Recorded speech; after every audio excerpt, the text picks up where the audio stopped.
दहेज के लिए बहू को निवस्त्र करने की कहानी आपको हैरान कर देगी। मैं अपने पापा की बहुत लाडली बेटी हूँ, इसलिए पापा ने मेरी शादी को सबसे यादगार बनाने के लिए कोई भी कसर नहीं छोड़ी थी। ससुराल वाले लगातार फ़ोन करके दहेज में दी जाने वाली अलग अलग चीज़ों की लिस्ट लिखवा रहे थे और मेरे पापा उन्हें जुटाने में लग गए थे। वो आगे कहती है कि शादी होने तक तो लगभग सब ठीक ही रहा, लेकिन जैसे ही मैं घर से विदा होकर पति और बारातियों के साथ अपने ससुराल पहुंची, तब मेरी आंखों के सामने जो हो रहा था उस पर यकीन करना बेहद मुश्किल था। हमारे यहाँ जब भी कोई नई दुल्हन पहली दफ़ा अपने ससुराल में कदम रखती है, तब उन्हें आरती की थाली के साथ अंदर लाया जाता है, लेकिन मेरे साथ ऐसा कुछ भी नहीं हुआ। मैं सुन रही थी कि मेरी सास और ननंद ज़ोर ज़ोर से झगड़ा करते हुए कह रही थी कि अरे देखो, लड़की की तरफ से तो कोई भी सामान नहीं आया, जबकि मेरे पापा ने उन्हें काफ़ी कुछ दिया था। काफ़ी हो हंगामे के बीच जब आस पड़ोस के लोगों ने कहा कि अच्छा ठीक है, वो सब बाद में देखेंगे, पहले बहू को अंदर लाते हैं, तब जाकर उन लोगों ने मुझे गाड़ी से उतार कर अंदर लाया। जानवी अपनी आप बीती सुनाते हुए कहती है कि ससुराल में रिसेप्शन वाले दिन किसी ने भी उन्हें खाने के लिए कुछ भी देने की जहमत नहीं उठाई। वो बताती है कि रिसेप्शन के दिन की बात तो छोड़ दीजिए, मगर उससे पहले भी शादी की रस्म रिवाजों को लेकर मैं 2 दिनों से भूखी थी। इसके अलावा ससुराल वालों की नौटंकी देखकर मेरी आधी भूख गायब हो गई थी। जानवी बताती है कि मुझे उम्मीद थी रिसेप्शन वाले दिन नई बहू होने के नाते यदि मेरे सजने संवरने के लिए ब्यूटिशियन की व्यवस्था ना हो तो कम से कम घर की महिलाएं ही इस काम में मेरी मदद करेंगी, मगर ऐसा नहीं हुआ। जानवी ने जब अपने ससुराल वालों से ये बातें कही, तब उसे फटकारते हुए कहा गया कि जाओ खुद से मेकअप कर लो।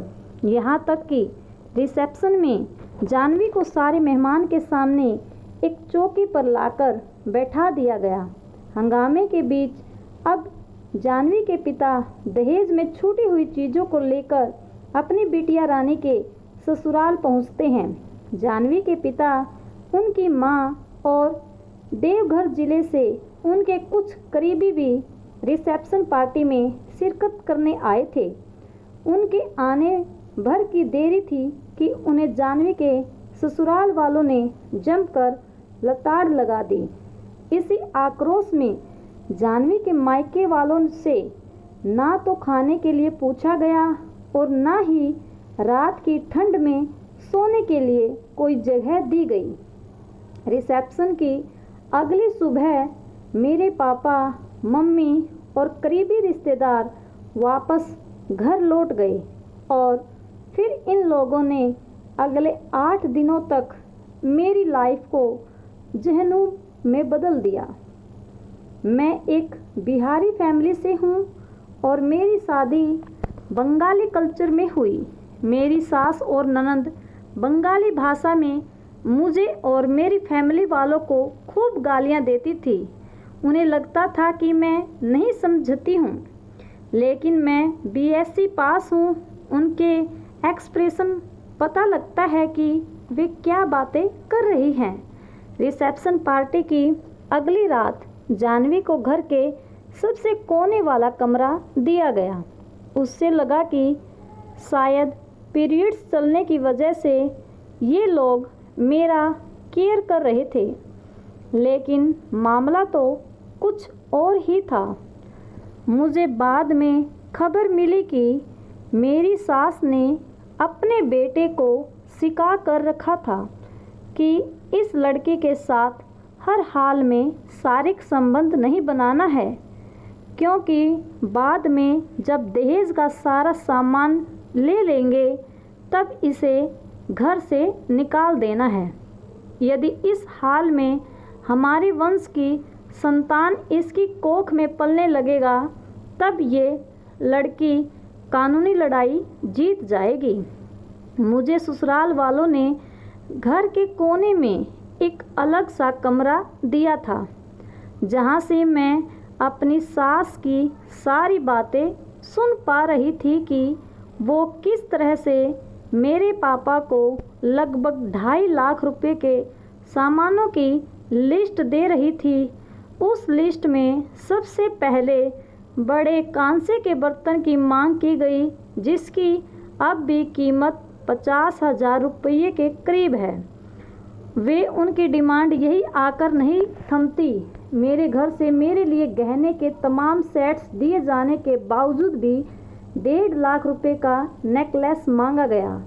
गर्मी के मौसम का हवाला देते हुए कूलर की भी मांग की गई, जबकि फ्रिज तो पहले ही दे दिए गए थे। जानवी की माने तो उनकी पूरी फैमिली दहेज प्रथा के खिलाफ रही है। उनकी फैमिली में हुई तमाम शादियों में दहेज की मांग नहीं की गई। जानवी कहती है कि हमें वे लोग बैल की तरह खटाते थे, मगर भोजन के लिए कोई पूछने तक नहीं आता। हम दिन भर बगैर कुछ खाए ही गुजार देते थे। हमारी हालत खराब हो जाती थी, मगर किसी को कोई फिक्र नहीं होती थी।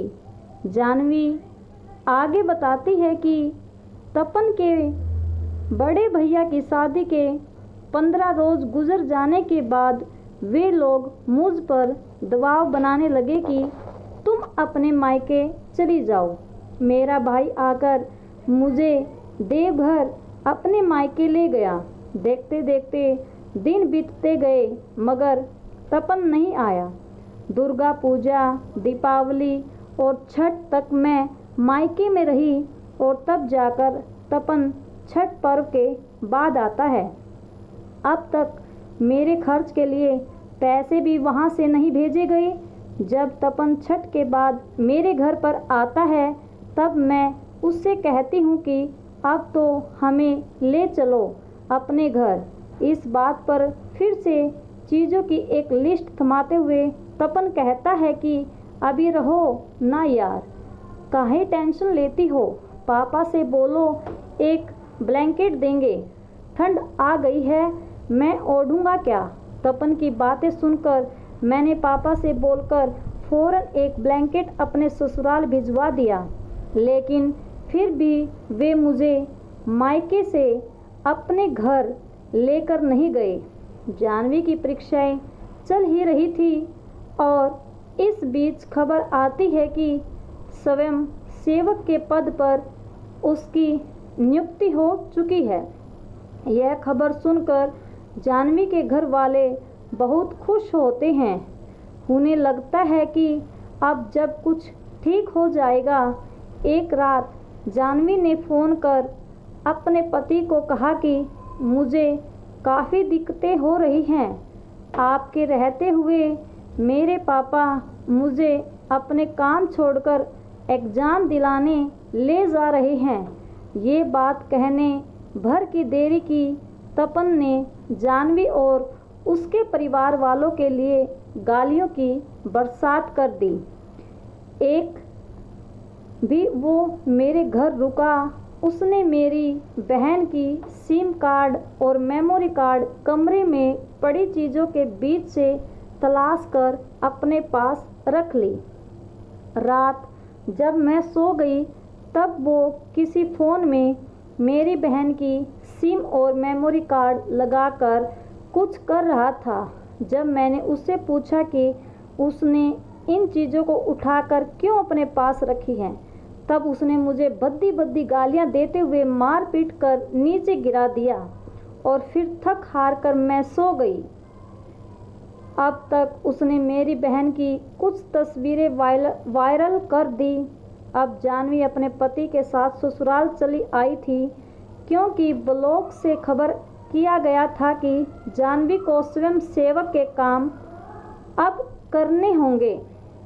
तपती धूप में घर घर जाकर सरकारी योजनाओं का सर्वे करके जब जानवी घर लौटती थी, तब उससे घर के सारे काम करवाए जाते थे और उसे भोजन नहीं दिया जाता था। इस बीच एक रोज़ जानवी के भाई का कॉल आ गया और वो कमरे से बाहर जाकर अपने भाई से बात करने लगी।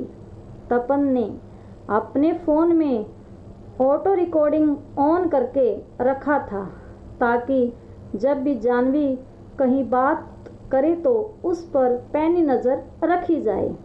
इस बार बात भाई से हो रही थी और उसने अपने बहन को टॉर्चर किए जाने की खीज में जानवी से कह दिया कि मुझे जीजा जी से बात नहीं करनी है।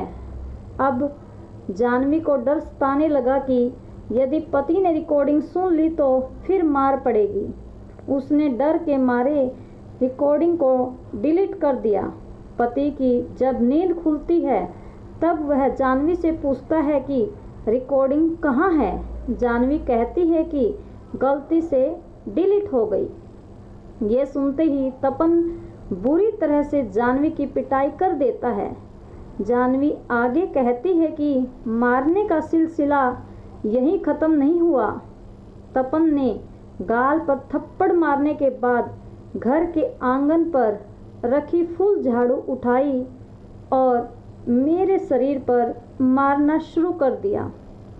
मारते मारते वो झाड़ू ही टूट गई। आने वाले 10 दिनों के बाद हमारी मैरिज एनिवर्सरी थी। मार पड़ने के बाद मेरी बॉडी में काफ़ी दर्द था। फिर भी इसी हालत में वे लोग मुझसे घर के सारे काम करवा रहे थे। हमारी एनिवर्सरी के लिए मेरी बहन ने मुझे बधाई देने के लिए कॉल किया।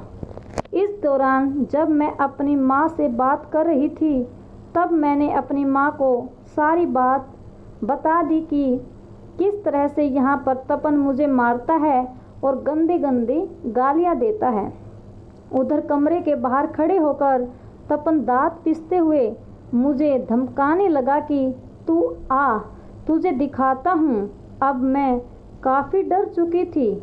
मैं डर से माँ को बोली कि माँ सब ठीक है, मैं फ़ोन रख रही हूँ। अब मेरी शामत आ चुकी थी। मैं आंगन के अंदर गई और तपन ने मेरी उस रोज़ से भी डबल पिटाई कर दी। अभी मैं फूट फूट कर रो ही रही थी। 3 दिनों तक बिना भोजन और पानी तरसती रही। ऐसे ही एक रोज़ बुरी तरह से मार खाने के बाद तपन मेरी सास, मेरे जेठ जी और ननंद के पैर पकड़कर उनके आगे गिड़गिड़ाने लगी कि मुझे मेरे मायके जाने दो। मेरी तबीयत काफ़ी बिगड़ गई है, फिर भी उनका दिन नहीं पसीजा। मेरे जेठ जी के कहने पर मेरे पापा को फ़ोन लगाकर कहा गया कि 25,000 रुपये दो और बेटी को लेकर जाओ। मेरे पापा रुपये लेकर आए और तब उन लोगों ने मुझे जाने दिया। अब मैं अपने मायके आ चुकी थी, जहाँ मेरे घर वालों को जब सारी बातें बताई तब उन्होंने कहा कि बेटी तू अब वहाँ नहीं जाएगी। मगर अब तपन ने नया ड्रामा शुरू कर दिया। हर रोज़ फ़ोन करके एक ही बात कहता कि आओ आकर यहाँ ब्लॉक के काम करो, क्योंकि तपन अवैध रूप से ग्रामीणों से पैसे वसूलता था और जब मैं इसका विरोध करती थी तब मुझे मार पड़ती थी। मेरे पापा ने कहा कि चलो एक बार और देखते हैं उन लोगों को क्या रुख रहता है। मुझे गाड़ी करके मेरे ससुराल भिजवाया जाता है। लगभग 7 दिनों तक सब कुछ ठीक ही रहा। ब्लॉक के काम को ख़त्म करने के बाद मैं वापस ससुराल जा रही थी। मैंने अपने कज़न भाई के हाथ में मेरे डॉक्यूमेंट्स की फाइल देते हुए गाड़ी में रखने को कहा। इस बीच तपन बेरहमी से मेरी पिटाई करने लगा। तब भाई मुझे बचाने जैसे ही आया, मेरे पति ने उसके हाथ से फाइल लेकर अपनी माँ को दे दी। हद की सारी बंदिशें तो उस वक्त टूट चुकी थी जब जानवी के पति तपन ने पूरे घर वालों और जानवी के छोटे भाई के सामने जानवी को निवस्त्र कर दिया। जानवी बेबस नजर आ रही थी और ससुराल वाले तमाम बीन बनकर नज़ारे का आनंद ले रहे थे। हालात बेकाबू ना हो जाए इस लिहाज से जानवी के पापा ने एक जानकार ड्राइवर को भेजा था, जिन्हें उन लोगों ने घर की दहलीज पर घुसने ही नहीं दिया। जानवी ने किसी तरह से साड़ी पहनी और वहां से भागकर निकल गई। जानवी के पिता अपनी बेटी के साथ ससुराल में हुई यातनाओं का जिक्र करते हुए कहते हैं, जानवी हमारी बड़ी बेटी है, बड़े ही लाड प्यार से हमने इसे पाला है। शादी से पहले यदि हमें अंदाज़ा होता कि लड़का इस तरीके से मेरी बेटी को टॉर्चर करेगा, तब मैं कतई ऐसे घर में बेटी की शादी नहीं होने देता। देश की न्याय व्यवस्था पर अब भी मुझे विश्वास है। हमें मालूम है एक दिन ज़रूर मेरी बेटी को इंसाफ मिलेगा।